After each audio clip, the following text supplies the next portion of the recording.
Bismillahirrahmanirrahim. Assalamualaikum warahmatullahi wabarakatuh. Alhamdulillahirabbil alamin. Allahumma salli ala sayyidina Muhammadin wa ala alihi wa sahbihi wa salim ajmain. Alhamdulillah, kami dari Yayasan Rubatul Khairat Kota Ternate di bawah pimpinan Al-Habib Abdurrahman bin Kamil As-Sadaf. Sementara ini kami lagi membangun gedung pondok pesantren Rubatul Khairat Madrasah Al-Ulya yang sementara dibangun, ya. Gedung lantai 3. Kami sangat membutuhkan dana infak dan sedekah dari jamaah bapak-bapak dan ibu-ibu. Bagi yang mau berinfak untuk melanjutkan pembangunan gedung pondok pesantren, bisa ditransfer di rekening Bank Syariah Indonesia atas nama Yayasan Rubatul Khairat. Nomor rekening 723563956. Terima kasih.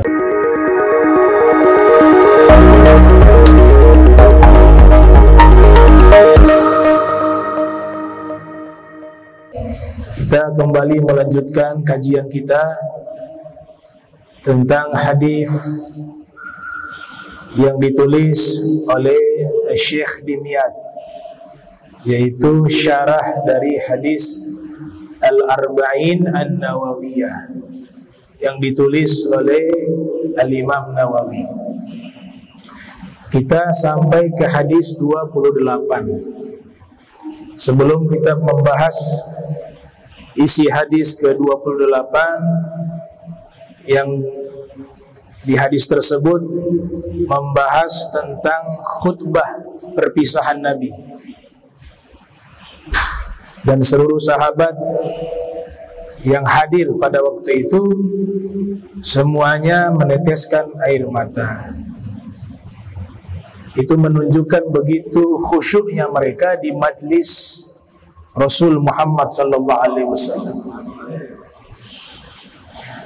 Perlu kami sampaikan bahwasanya orang-orang yang hidup semasa dengan Nabi sallallahu alaihi wasallam itu mereka menyatakan ma'arafnahu illa zillah. Kami belum mengenal Nabi kecuali yang kami kenal hanya bayangannya. Jadi hakikat kemuliaan Nabi kita sallallahu alaihi wasallam itu yang mengenali hanya Sang Penciptanya, Al-Khaliq. Nah, sehingga untuk melahirkan penghormatan yang layak kepada Nabi, melahirkan rasa cinta yang sejati kepada Nabi di zaman kita saat ini, kita harus pandai-pandai menyeleksi informasi yang sampai kepada kita terkait Nabi kita Muhammad SAW. Ini sekedar rekomendasi. Tung kalau baca sirah nabawiyah, ilmun yabhathu fi hayatin Nabi SAW mundu maulidihi ila hina wafatihi, satu bidang ilmu yang membahas biografi hidup Nabi sejak lahir sampai wafatnya. Tidak dipungkiri ada beberapa kitab atau beberapa buku yang justru merusak kehormatan Nabi di zaman kita ini, ya. Tidak semua sirah nabawiyah itu punya merek biografi Nabi Muhammad kemudian kita beli dan kita baca sendiri. Harus cari tahu yang nulis siapa. Itu yang pertama. Siapa yang menulis sirah nabawiyah itu akan berbeda. Biografi Nabi akan menjadi berbeda. Maka ini sekedar rekomendasi. Kalau memang ada terjemahannya, jadikan itu sebagai pegangan biografi Nabi Muhammad SAW. Ada 3 kitab paling minimal untuk bisa mengenal Nabi SAW dengan baik dan benar.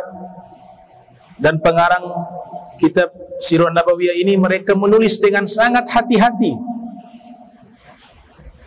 menulis dengan adab, menulis dengan cinta, bahkan menulis dengan penuh penghormatan kepada Nabi Muhammad SAW.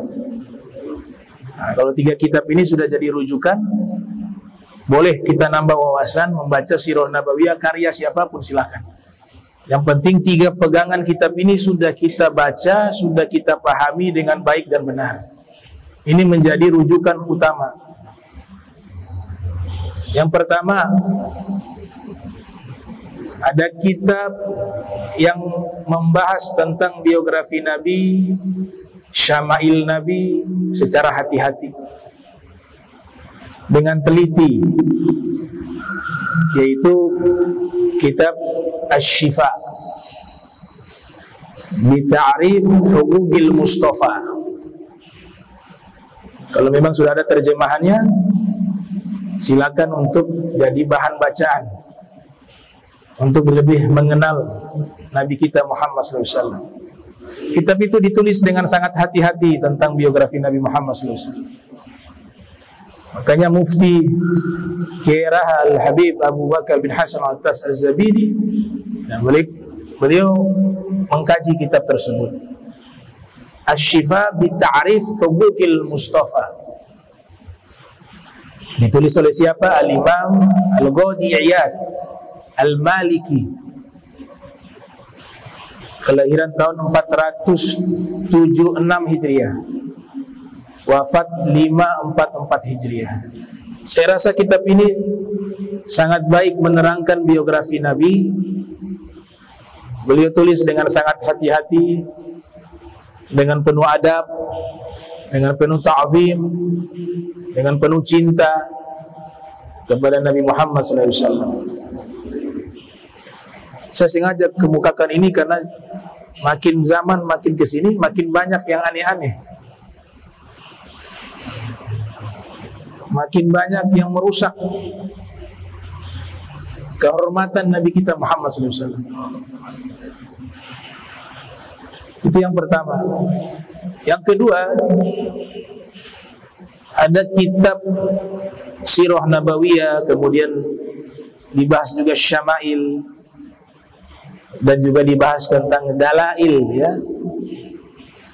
Dalail artinya mukjizat-mukjizatnya Nabi. Dalam satu kitab berjudul Bahjatul Mahafil wa Bughyatul Amathil,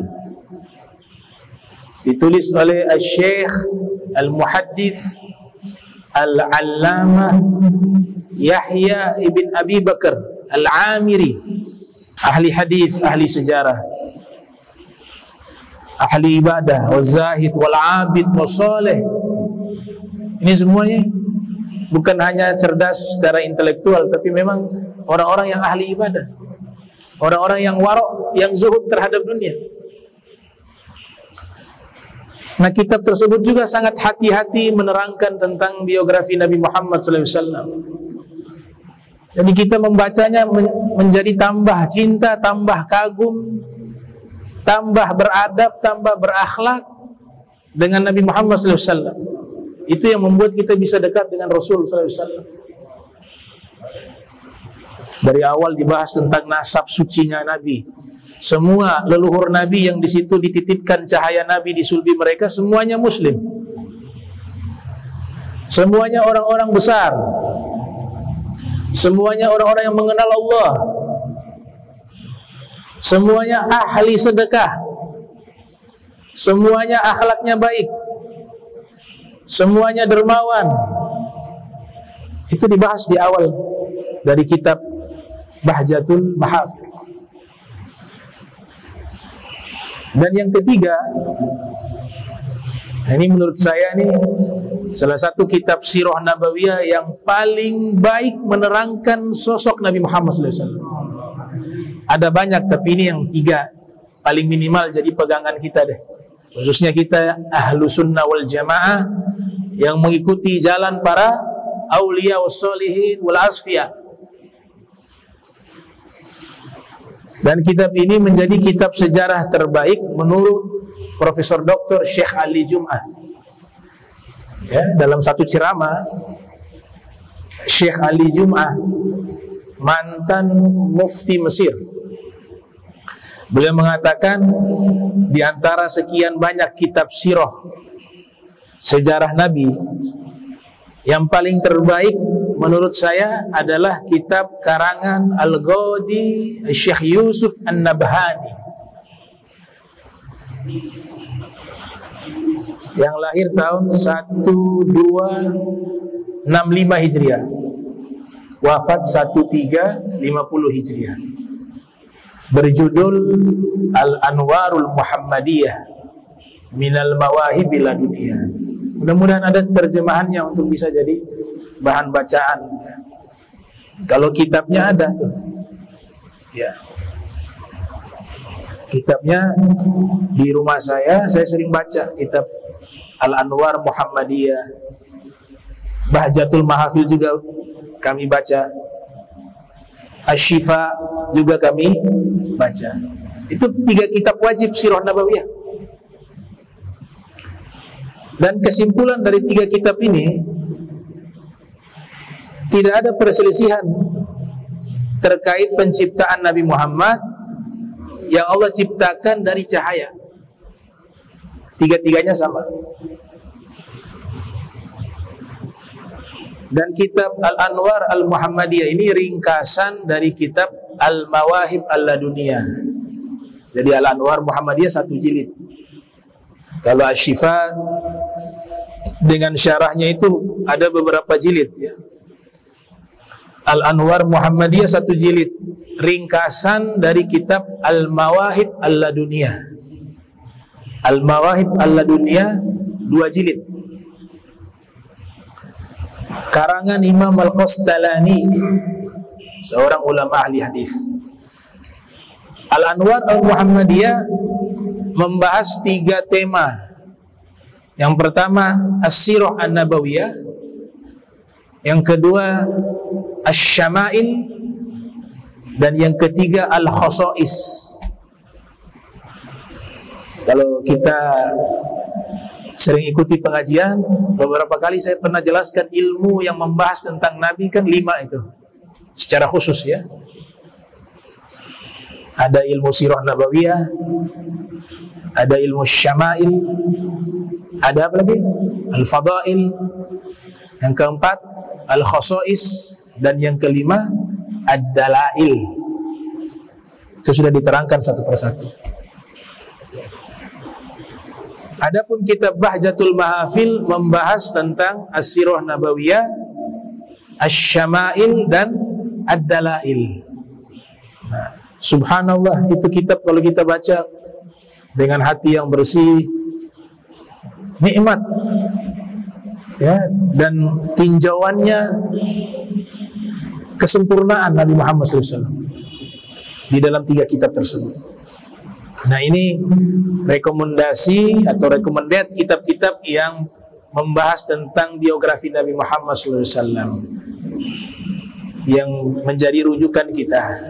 Kalau sudah kita baca, kita fahami 3 kitab tersebut, boleh kita baca yang lain. Dan bukan pembatasan 3 saja, ya. Kitab lain ada yang bagus, cuma ini paling minimal lah. 3 ini sudah cukup menjadi pegangan kita. Baik. Kita membahas hadis ke-28. Hadis ini diriwayatkan oleh sahabat bernama Abi Najih Al-Irbad ibn Sariyah. Sahabat tersebut memiliki nama belakang As-Sulami. As-Sulami. Jadi namanya Abi Najih Al-Irbad bin Sariyah As-Sulami. As-Sulami ini ada kajian khusus di kalangan para ulama, ya, terkait nama. Ada As-Sulami, ada As-Salimi, ada As-Salami, ada As-Salimi. Ada 4. Kalau As-Sulami nisbat ke nama satu suku, namanya Gobilah Sulaim bin Mansur. suku yang ada di Hijaz. Itu dinamakan dengan apa? As-Sulami.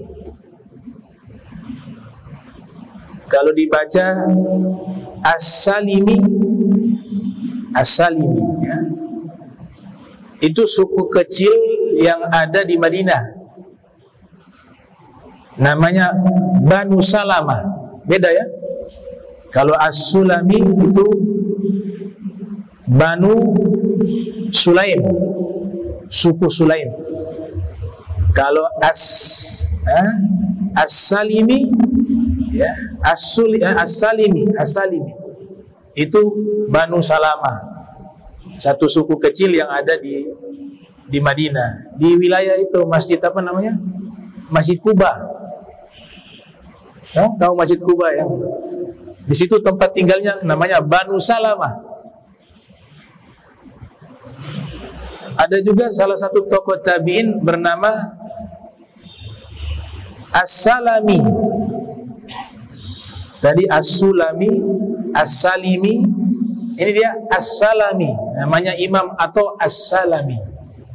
Itu orang Basrah, gak ada kaitan dengan dua nama suku tersebut. Makanya muhakkik menyebut dengan nama As-Salimi Al-Basri. As-Salimi Al-Basri. Kalau ulama-ulama hadis mereka gak sembarangan nyebut nama. Itu masalah serius ya. Kalau orang awam kan main baca aja dah. As-Sulami, As-Salami ya gak masalah. Tapi kalau orang ahli ilmu, setiap nama itu harus dibaca dengan benar. Kalangan para muhaddisun terutama ya, yang ketat di dalam mengambil riwayat.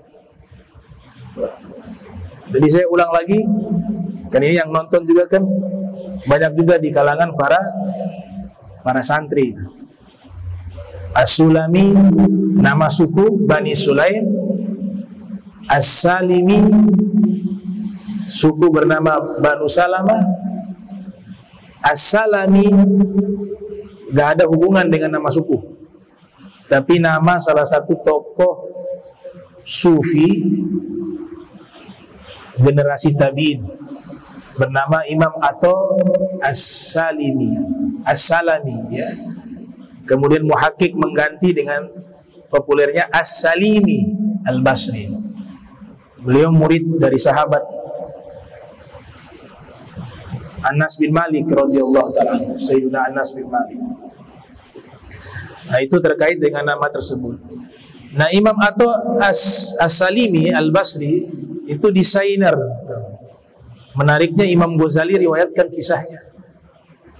Al-Imam Ghazali dalam kitab terakhir yang beliau tulis, Minhajul Abidin, yang lahir tahun 450, wafat 505 Hijriah. Jadi beliau ini profesinya sebagai desainer baju, juga penjahit. Satu ketika beliau jahit satu baju, menurut beliau ini adalah karya terbaik beliau sebagai seorang desainer dan penjahit baju.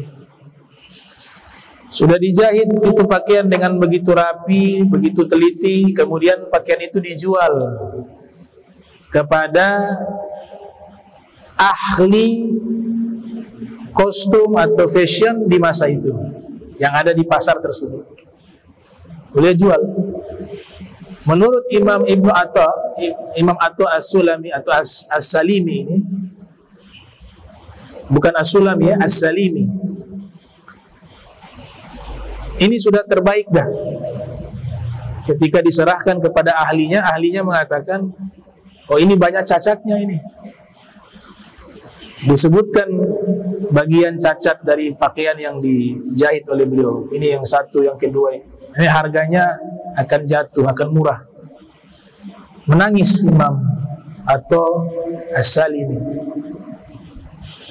Kata orang tersebut yang ingin membeli bajunya, sudah jangan menangis, saya bayar sesuai harga yang kamu mau deh. Dipikirnya menangis karena ini dikasih harga murah. Kata Imam Atha, saya menangis bukan masalah harga atau masalah baju ini yang saya jahit, tidak. Tapi saya menangis, saya merenungkan amal ibadah yang saya lakukan. Menurut saya ini sudah terbaik, sudah bagus. Ternyata ketika di hadapan Allah, yang Allah itu maha teliti, ternyata disebutkan banyak kekurangannya. Itu yang membuat saya menangis, bukan masalah pakaian ini. Karena menurut saya pakaian ini yang saya buat, yang saya desain, itu sudah sempurna sekali.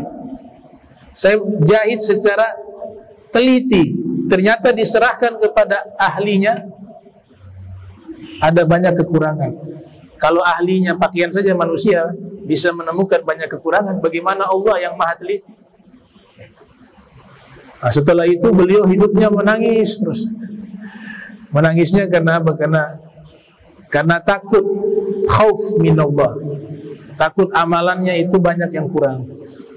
Nah, itu Imam Sayyidi Ahmad Ar-Rifai bahkan mencatat doa beliau itu dalam kitab beliau, Halatu Ahlil Haqiqah Ma'allah. Ya, beliau mengatakan, ya Allah, Allahumma arham inqita'i ilaika wa i'radi an siwak wa gurbati fi biladik wa wahsyati baina ibadik wa wukufi baina yadaik. Ini doanya bagus untuk dipakai wirid sehari-hari kita baca, yang artinya, ya Allah, rahmatilah hambamu yang terputus denganmu ini. Ya Allah, ya, rahmatilah hambamu yang selalu berpaling darimu. Ya Allah, rahmatilah hambamu yang terasing di negerimu. Ya Allah, rahmatilah hambamu yang sepi, sunyi sendiri di antara hamba-hambamu. Ya Allah, rahmatilah hambamu yang berdiri diam di hadapanmu. Itu doa beliau yang beliau wiridkan setiap saat. As-Sulami. Ada juga yang namanya Hamdani. Itu ada tiga bacaan itu. Hamdani, ada Hamadani, ada Hamadani. Kalau Hamdani nama suku dalam kitab Lisanul Arab, Ibnu Manzur mengatakan Hamdaniyun gobilah minal Yaman. Hamdaniyun itu satu suku yang ada di Yaman. Dibacanya mimnya sukun, Hamdaniyun. Al-Imam Nawawi di dalam Syarah Muslim yang lahir 631 Hijriah, wafat 676 Hijriah, mengatakan bahwa bacaan yang paling baik ketika membaca Hamdaniyun fahuwa ma'rufun, masyhurun ma'ruf. Bacaan tersebut populer di kalangan para ulama. Jadi kalau dibaca Hamdaniyun itu nisbah kepada Ismu Gobilah minal Yaman, satu suku yang berasal dari Yaman. Wa jami'u ma fi sahihain fahuwa hamdaniyun, kata beliau. Dan semua ulama-ulama yang meriwayatkan hadis di dalam kitab Sahih Bukhari dan Sahih Muslim, kalau ada nama Hamdaniyun itu semuanya yang dimaksud suku Arab yang ada di Yaman. Hamdaniyun. Kemudian Hamdaniyun ini ada satu tokoh ulama besar bernama Al-Hasan bin Ahmad Al-Hamdani. Nah, itu beliau salah satu ulama asal suku Hamdaniyun. Yang kedua, ada juga disebut Hamadani, pakai za. Hamadani ini menurut Al-Imam As-Sayyid Muhammad Murtada Az-Zabidi dalam Tajul Arus min Jawahiril Qamus, itu nama kota. Kalau tadi nama suku. Nah, belakangan dibacanya Hamadaniun. Hamadani, mimnya fathah. Kalau yang suku tadi mimnya sukun, Hamdani. Kalau Hamadani nama kota, kalau Hamdani nama suku.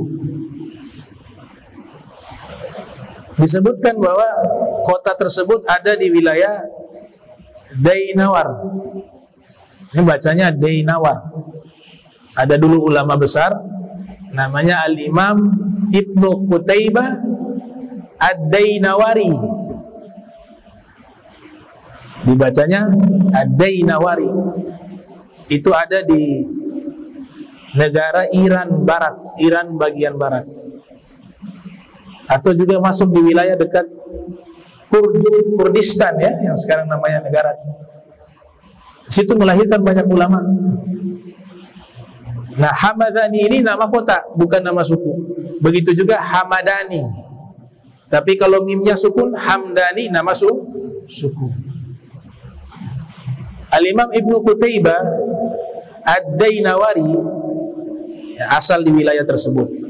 4 marhalah jaraknya di antara kota Dainawar dengan Hamadan. 4 marhalah. Itu dalam kitab-kitab geografi Islam menyebutkan demikian. Salah satu tokoh ulama besar di kota Hamadan itu namanya Syekh Ahmad, Badi'uz Zaman Syekh Ahmad bin Husain Al-Hamadani. Beliau seorang sastrawan, ahli syair yang tinggal di wilayah tersebut. Nah, ini beberapa nama yang kadang-kadang jadi problem ketika kita membaca kitab ya. Karena itu sering terdapat di kitab-kitab para ulama. Baik. Nah, sahabat ini Abi Najih Al-Irbad As-Sulami ya, As-Sulami. Beliau ini adalah orang keempat yang memeluk agama Islam dalam sejarah Islam. Itu dikatakan aslama qadimah wa kana yaqul ana rabiul Islam. Beliau masuk Islam sudah sejak lama dan saya orang keempat yang memeluk agama Islam. Ini pendapat beliau. Ini ada dalam kitab Al-Isobah. Al-Isobah ini kitab biografi para sahabat ya. Ada 9 jilid karya Al-Hafiz Ibnu Hajar Al-Asqalani. Jadi kitab biografi sahabat itu yang populer 3 di kalangan ahli sunnah wal jamaah ya. Ada Usudul Ghobah karya Ibnu Athir, dan ada Al-Isti'ab karya Ibnu Abdul Bar, dan yang populer yang ketiga Al-Isobah fi Tamyiz Baina Sahabah karya Al-Hafiz Ibnu Hajar Al-Asqalani. Kalau kita ingin mempelajari biografi sahabat, nah 3 kitab itu sudah cukup. 9 jilid karya Ibnu Hajar Al-Asqalani. Jadi beliau sahabat yang keempat memeluk agama Islam menurut beliau sendiri. Wa kana min ahli suffah. Dan beliau termasuk orang-orang yang disebut ahlu suffah. Ada satu kitab karya Al-Imam Ibnu Mulaqin, kelahiran tahun 723 Hijriah, wafat 804 Hijriah, berjudul Tabaqatul Auliya, membahas biografi para aulia dan kaum salihin. Di antara pendapat para ulama, cikal bakal munculnya ilmu tasawuf itu di tempat tersebut, yaitu ahlu suffah. Kayaknya ada yang mengatakan bahwa kata sufi itu berasal dari suffah. Sufi berasal dari kata suffah, yaitu ahlu suffah, orang yang mendiami satu tempat yang diberikan atap, muzallalun, makanun muzallal. Satu tempat berada di bagian akhir Masjid Nabawi, diberikan atap yang sederhana, waktu itu pelepah kurma. Mereka tinggal di situ dengan tujuan satu, ingin belajar, menimba ilmu dari Nabi Muhammad SAW. Sekaligus mereka ibadah di tempat tersebut, dan rata-rata bujangan, belum menikah. Karena mereka memang nafkah sehari-hari ditanggung oleh Nabi. Nabi yang memberikan nafkah kepada mereka. Nanti setelah sudah mumpuni ilmunya, kembali ke daerah mereka, mereka berdakwah. Di antara ahlu sufa itu adalah sahabat tadi bernama Abu Najih Al-Irbad bin Sariyah As-Sulami.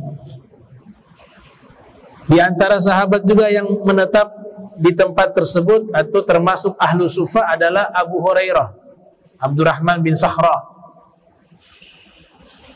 Mereka ada sekitar 60 orang sampai 70 orang sampai 90 orang. Kadang bergantian, yang lain pulang, ganti yang baru lagi. Untuk bisa mulazamah, bisa terus mengikuti aktivitas Nabi Muhammad SAW. Dan kehidupan Nabi 24 jam itu ilmu. Hatta tidur pun jadi hadis. Nabi tidur jadi hadis. Makanya dapat riwayat tidur Nabi sisi kanan, sebelum tidur baca doa, wudu dan seterusnya. Ketika tidur jadi dalil. Nah, mereka ini yang mengikuti untuk membaca semua gerak-gerik Rasul SAW yang nanti dijadikan sebagai apa? Ilmu rujukan yang diistilahkan dengan as-sunnah. Sunnah itu cenderung kepada aktivitas Nabi. As-sunnah, as-sunnah an-nabawiyah. Dalam Al-Quran Allah sifati mereka, di dalam tafsir ya, Imam Baidawi menyebutkan mereka itu fafirru ilallah. Fafirru ilallah. Jadi sudah lari meninggalkan semua yang ada di dunia, mereka hanya menuju kepada Allah. Fafirru ilallah. Itu pilihan mereka.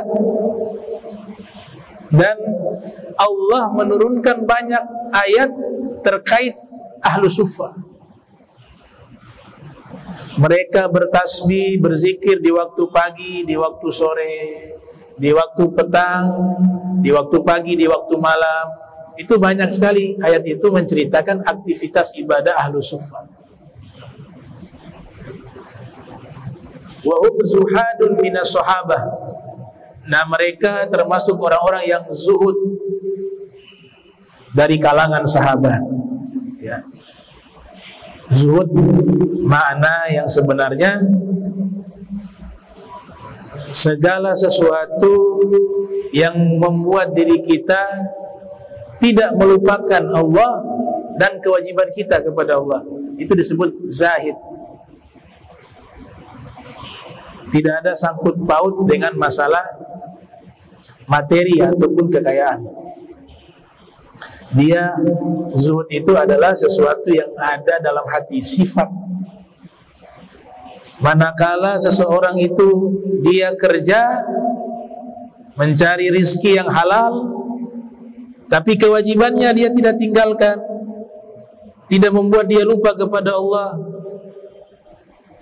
Dia mencari dengan cara yang dibenarkan dalam hukum syariat, maka itu orang zuhud.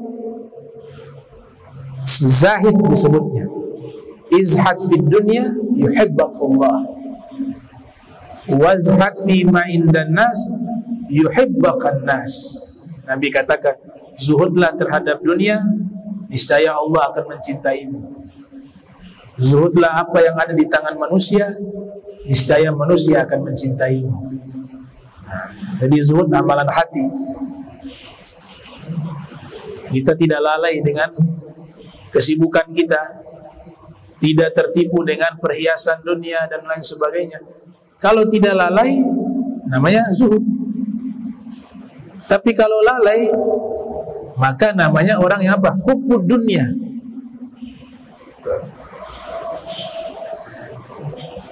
Nah, orang ahlu sufa semuanya zuhud. Fakurra'un buraba.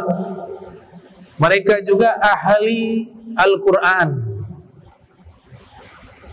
Mereka dapat ayat yang terangkan langsung Nabi SAW. Ini asbabun nuzulnya begini. Ya, peristiwanya langsung mereka ketahui. Tafsirannya langsung disampaikan oleh Nabi Muhammad SAW. Kalau tidak faham, mereka langsung bertanya kepada Nabi Muhammad SAW. Itu satu keuntungan besar dari ahlu suffah. Langsung ke sumber utamanya. Makanya mereka rata-rata alim, ya. Faham ayat, faham hadis. Ghuraba, dan kebanyakan dari mereka bukan orang asli Madinah, tapi mereka rata-rata pendatang dari luar. Mereka tinggalkan kampung halaman mereka hanya untuk menuntut ilmu. Itulah penuntut ilmu sejati. Dia tinggalkan kampung halaman, belajar keluar. Karena di tempat mereka gak ada guru. Abu Hurairah dari Yaman, sebagian besar juga dari wilayah Syam. Ahlu suffah rata-rata orang pendatang. Nah itu, makanya di sini dikatakan ghuraba. Kanu ya'wauna ila suffah fi akhir masjidin Nabi sallallahu alaihi wasallam. Nah, mereka nginap di situ, di tempat yang ada di akhir masjid Nabi sallallahu alaihi wasallam. Sampai sekarang tempatnya itu masih ada, diabadikan tuh. Kalau kita tanya ke yang faham, di mana sih tempatnya ahlu suffah? Mereka akan tunjukkan tuh ada. Kalau di masa Nabi itu di bagian penghujung masjid. Jadi sekalipun mereka tidur di situ, mohon maaf kalau misalnya janabah, gak berdosa karena di luar masjid. Bukan tidurnya di dalam masjid. Kalaupun itu bab tentang tidur dalam masjid, itu menjadi kajian khusus di dalam kitab hadis. Tapi ahlu suffah itu yang mukim di masjid Nabi, itu mereka mukim bukan di dalam masjid di masa itu, ya, tapi di luar masjid. Dibuat satu tempat yang ada muzallalun itu apa namanya, atap sederhana dari pelepah-pelepah kurma. Di situ mereka tidur, dan mereka setiap ibadah mereka hadir di masjid. Setiap Nabi mengadakan kajian ilmiah, mereka juga ikut hadir. Bahkan banyak dari mereka juga ikut membantu Nabi Muhammad SAW dalam masalah urusan-urusan beliau terkait masalah-masalah kehidupan, ya, membantu mengangkat sendal, membersihkan rumahnya Nabi dan seterusnya, ya, mereka berkhidmah, ya. Nah, makanya ilmu tanpa khidmah keberkahannya kurang. Kata Dr. Said Muhammad bin Alwi al-Maliki, subutul ilmi bil mutala'ah. Kuatnya ilmu itu menetap dalam akal kita dengan banyak mengulang pelajaran. Wa naf'uhu bil khidmah, dan ilmu itu menjadi manfaat dengan berkhidmah kepada guru. Wa barakatuhu biridho syekhi, dan keberkahan ilmu itu tergantung keridhaan guru kepada sang murid. Jadi 3 aspek ini gak boleh ditinggal bagi penuntut ilmu. Yang pertama, rajin mengulang pelajaran, yaitu rajin belajar dan mengulang pelajaran. Yang kedua, berkhidmah kepada guru. Yang ketiga, berusaha mendapatkan ridhonya sang guru. Ini ucapan Abu Said Muhammad. Wa hiya kama taqaddama makanun muzallalun yabituna fihi wa kanu yaqilluna wa yakfurun. Nazala Syam wa sakana Hams. Nah, setelah beliau menimba ilmu di kota Madinah, masuk ke dalam golongan ahlu suffah. Setelah itu beliau kembali mukim di Syam dan menetap di satu kota namanya Hams, di mana di Suriah. Wa kana minal abidin al-bakkain. Beliau termasuk orang yang ahli ibadah dan banyak menangis. Alladzina nazala fihim qauluhu ta'ala wala 'alal ladzina idza ma atauka litahmilahum ay ma'aka ilal ghazwi qulta la ajidu ma ahmilukum alaihi tawallaw ay insarafu wa a'yunuhum tafidu minad dam'i hazanan alla yajidu ma yunfikun. Ini ayat khusus Allah turunkan untuk ahlu sufa. Di antaranya ciri-ciri ahlu sufa, mata mereka itu selalu meneteskan air mata. Hazanan, karena sedih. Sedih dalam perkara-perkara akhirat, bukan perkara duniawi. Hazanan, sebagaimana sifat para aulia disifati demikian. Ala inna auliya Allah la khaufun alaihim wala yahzanun. Para wali-wali Allah gak ada rasa takut bagi mereka, dan juga mereka tidak memiliki rasa kesedihan terhadap perkara-perkara duniawi. Mereka sedihnya perkara-perkara akhirat. Contohnya misalnya, ada orang yang memang sudah istiqomah tahajud, tahu-tahu satu hari kecapean tahajudnya lewat. Itu menjadi kesedihan baginya satu hari itu. Itu luar biasa, hatinya itu sudah diberikan cahaya oleh Allah Ta'ala. Padahal amalan sunnah bukan wajib. Kalau yang sunnah saja kelewat dia sedih, apalagi yang wajib. Tapi ada kan kebalikan, jangankan tahajud lewat, subuh lewat pun biasa-biasa saja. Bertahun-tahun sholat ditinggal tanpa merasakan melakukan satu dosa. Itu hatinya sudah digelapkan oleh Allah Ta'ala.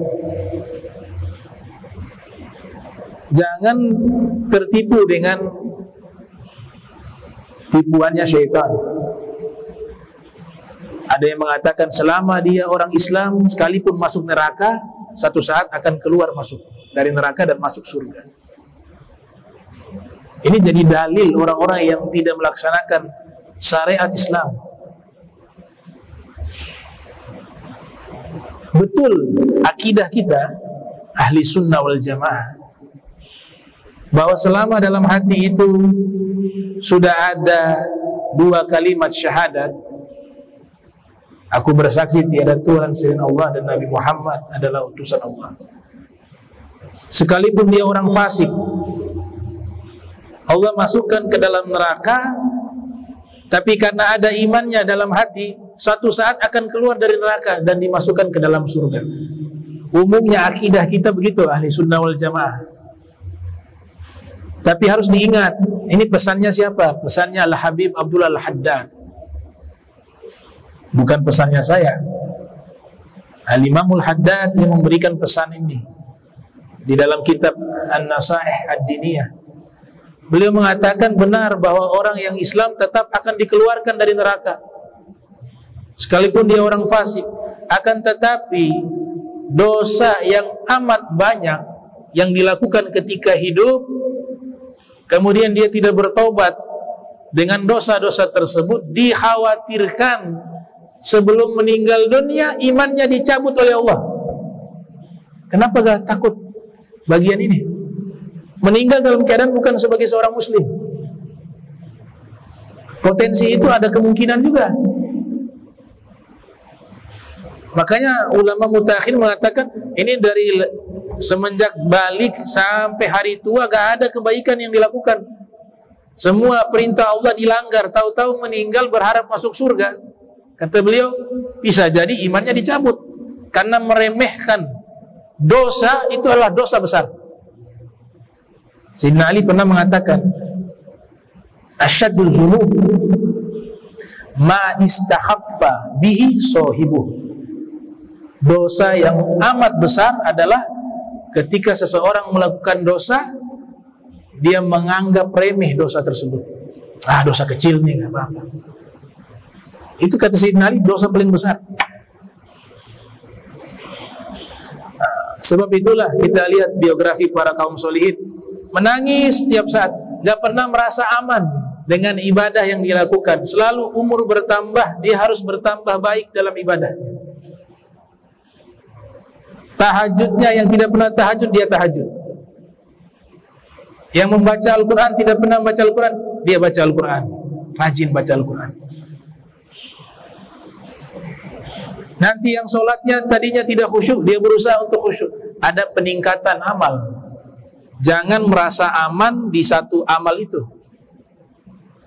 Harus ada perbaikan demi perbaikan. Itu yang dilakukan oleh kaum sholihin. Jadi mereka sedihnya perkara-perkara tersebut. Wa kana minal mushtaqin ila Allah Ta'ala, dan beliau termasuk orang yang sangat rindu ingin berjumpa Allah. Yuhib an yuqbad ilaih, bahkan beliau itu ingin cepat meninggal. Ini tidak semua orang harus mengikuti jalan ini ya. Orang minta doa agar cepat meninggal, hukumnya itu berbeda-beda. Kalau model ini gak apa-apa.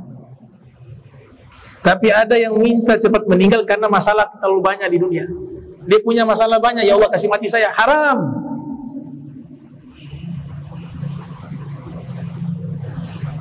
Tapi kalau minta meninggal agar cepat bisa berjumpa dengan Allah wa Rasulullah SAW, itu kalangan para asfiya sering doa seperti itu. Termasuk ini sahabat. Beliau berdoa, Allahumma kabira sinni wa dha'ufa azmi fagbitni ilaika. Ya Allah, umur saya sudah tua, tulang saya sudah lemah, maka cabutlah nyawa saya agar saya bisa berjumpa denganmu. Tapi tujuan doanya itu apa? Mushtaq ilallah, betul-betul rindu kepada Allah, dan memang sudah siap dengan amal ibadah. Ini amal masih kurang-kurang, minta meninggal. Sholat masih banyak yang ditinggal, masih banyak hutang dengan manusia. Tahu-tahu lepas tangan minta meninggal. Beda motivasinya. Jadi doa semacam itu haram. Karena terlalu banyak masalah di dunia, tentang urusan dunia, gak kuat dengan masalah, minta meninggal dunia. Kata ulama haram. Tapi kalau dia sudah siapkan dengan amal yang baik, kemudian sudah meluap kerinduannya kepada Allah dan Rasul SAW, atau ingin cepat wafat agar terhindar dari fitnah-fitnah yang ada, yang bisa merusak agamanya, seperti Imam Bukhari meminta doa yang sama. Nah, doa semacam itu tidak dilarang dalam syariat. Tapi ada yang berani meminta doa, minta cepat mati. Kan tidak semua minta wafat. Dan Allah ijabah doa beliau, setelah itu beliau meninggal dunia. Mata fi Syam sanah 75. Beliau meninggal di Syam pada tahun 75 Hijriah. Fi khilafati Abdullah bin Marwan, di masa khilafah Abdul Malik, mohon maaf, bin Marwan, di masa khilafah Abdul Malik bin Marwan.